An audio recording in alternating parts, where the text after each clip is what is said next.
ಬೆಂಗಳೂರು ದಕ್ಷಿಣ ಜಿಲ್ಲೆ ರಾಮನಗರ ತಾಲೂಕಿನ ಬಿಡದಿ ಹೋಬಳಿ ವ್ಯಾಪ್ತಿಯಲ್ಲಿ ಏನು ಇವತ್ತು ಗ್ರೇಟರ್ ಬಿಡದಿ ಯೋಜನಾ ಪ್ರಾಧಿಕಾರದ ವ್ಯಾಪ್ತಿಯಲ್ಲಿ ಬರ್ತಿರುವಂಥ ಅಭಿವೃದ್ಧಿ ಕಾಮಗಾರಿಗಳಲ್ಲಿ ಏನು ಸರ್ಕಾರ ವಶಪಡಿಸ್ಕೊಳ್ತಾ ಇದೆ ಈ ಜಮೀನಿನ ಬಗ್ಗೆ ಇವತ್ತು ಒಂದು ವ್ಯಾಪಕವಾದಂಥ ಒಂದು ವಿರೋಧ ಕೂಡ ಇದೆ.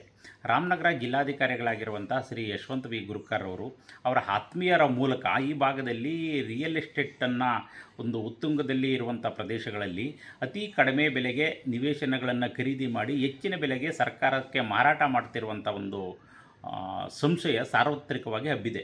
ಈ ಭಾಗದಲ್ಲಿ ಸಾರ್ವತ್ರಿಕವಾಗಿ ಚರ್ಚೆಯಲ್ಲಿರುವಂಥ ವಿಷಯ ಏನಂತ ಹೇಳಿದರೆ, ಗ್ರೇಟರ್ ಬಿಡದಿ ಪ್ರಾಧಿಕಾರದ ವ್ಯಾಪ್ತಿಯಲ್ಲಿ ಸರ್ಕಾರ ಇವತ್ತು ಹಲವಾರು ಹಳ್ಳಿಗಳ ಸಾವಿರಾರು ಎಕರೆ ಭೂಮಿಯನ್ನು ವಶಪಡಿಸ್ಕೊಳ್ತಾ ಇದೆ.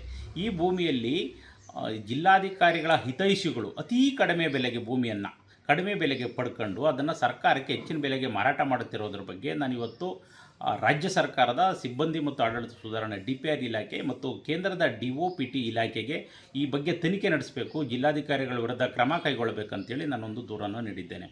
ಜಿಲ್ಲಾಧಿಕಾರಿಗಳು ಇವತ್ತು ಇಂಥ ಕೆಲಸದಲ್ಲಿ ಭಾಗಿಯಾಗಿರುವ ಬಗ್ಗೆ ಇಡೀ ಜಿಲ್ಲಾ ವ್ಯಾಪ್ತಿಯಲ್ಲಿ ಸಾರ್ವತ್ರಿಕವಾಗಿ ಚರ್ಚೆಯ ವಿಷಯ ಆಗ್ತಾ ಇದೆ.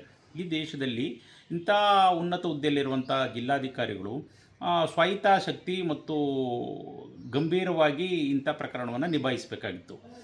ತಮಗೆ ಇರುವಂಥ ಪೂರ್ವ ಗೌಪ್ಯತಾ ಮಾಹಿತಿಯನ್ನು ತಮ್ಮ ಹಿತೈಷಿಗಳಿಗೆ ಹಂಚಿಕೊಂಡಿದ್ದಾರೆ ಎನ್ನುವಂಥ ಒಂದು ಮಾಹಿತಿ ಸಾರ್ವತ್ರಿಕವಾಗಿ ಚರ್ಚೆ ಆಗ್ತಾ ಇದೆ. ರೈತರು ಮತ್ತು ಸರ್ಕಾರದ ನಡುವೆ ಜಟಾಪಟಿ ನಡೀತಿರುವ ಇಂಥ ಸಂದರ್ಭದಲ್ಲಿ ಅದು ರೈತರಿಂದ ಅತಿ ಕಡಿಮೆ ಬೆಲೆಗೆ ಜಮೀನನ್ನು ಖರೀದಿ ಮಾಡಿ ಸರ್ಕಾರಕ್ಕೆ ಹೆಚ್ಚಿನ ಬೆಲೆಗೆ ಮಾರಾಟ ಮಾಡುವಂಥ ಇವರ ಹಿತೈಷಿಗಳ ಒಂದು ಗುಂಪಿದೆ ಎನ್ನುವಂಥದ್ದು ಸಾರ್ವತ್ರಿಕವಾಗಿ ಚರ್ಚೆ ವಿಷಯ ಆಗ್ತಾ ಇದೆ. ಹಾಗಾಗಿ ಈ ಬಗ್ಗೆ ನಾನು ಒಂದು ಗಂಭೀರವಾದಂಥ ಮಾಹಿತಿಯನ್ನು ಕ್ರೋಢೀಕರಣ ಮಾಡಿ ಸರ್ಕಾರದ DPR ಇಲಾಖೆಗೆ ಸೂಕ್ತ ಮತ್ತು ಸಮಗ್ರ ತನಿಖೆಗೆ ಒಂದು ಒತ್ತಾಯ ಮಾಡಿದ್ದೇನೆ.